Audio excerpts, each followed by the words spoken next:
గుడిలో పూజ ఉందని బాగి చెప్పటంతో Amar car driving చేస్తూ ఉంటే బాగి పక్క సీట్లో కూర్చొని బుజ్జమ్మని ఎత్తుకొని కూర్చొని ఉంటుంది. ముగ్గురు పిల్లలు కూడా వెనక సీట్లో కూర్చొని ఉంటారు.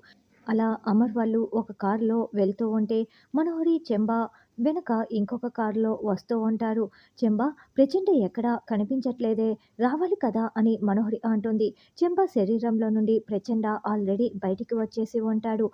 ప్రచండ ఒకచోట పరుగులు పెడుతూ వస్తున్నట్లు మనకి చూపిస్తూ ఉంటారు. మనము గుడికి చేరేలోపు వచ్చేస్తాడులే మనోహరి, నువ్వేమీ కంగారు పడకు.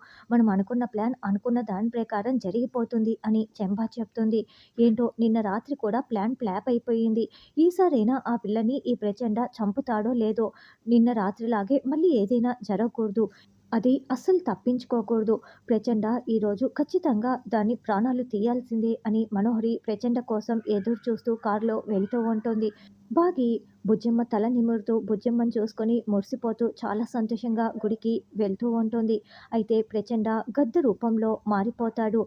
గద్ద రూపంలోకి మారిపోయిన ప్రచండ అమర్ వాళ్ళ కారు దగ్గరికి ఫాలో అవుతూ వచ్చేస్తాడు. అలా అమర్ కారుకి ఎదురుగా గద్ద రూపంలో ఉన్న ప్రచండ వస్తూ ముక్కుతో పొడవటానికి కారు మీదికి వస్తూ ఉంటుంది. దాంతో బాగి అమర్ చాలా షాకింగ్గా చూస్తూ ఉంటారు. బుజ్జమ్మకైతే ఆల్రెడీ అర్థమైపోయి ఉంటుంది. అలా గద్ద ఊరికే అడ్డం వస్తూ ముక్కుతో పొడవబోతూ ఉండటంతో హే హే అని బాగి తరుముతూ ఉంటుంది. ఏంటి ఈ గద్ద ఇలా విరుచుకుపడిపోయింది అని అమర్ టెన్షన్ పడుతూ కార్ డ్రైవింగ్ చేస్తూ ఉంటాడు.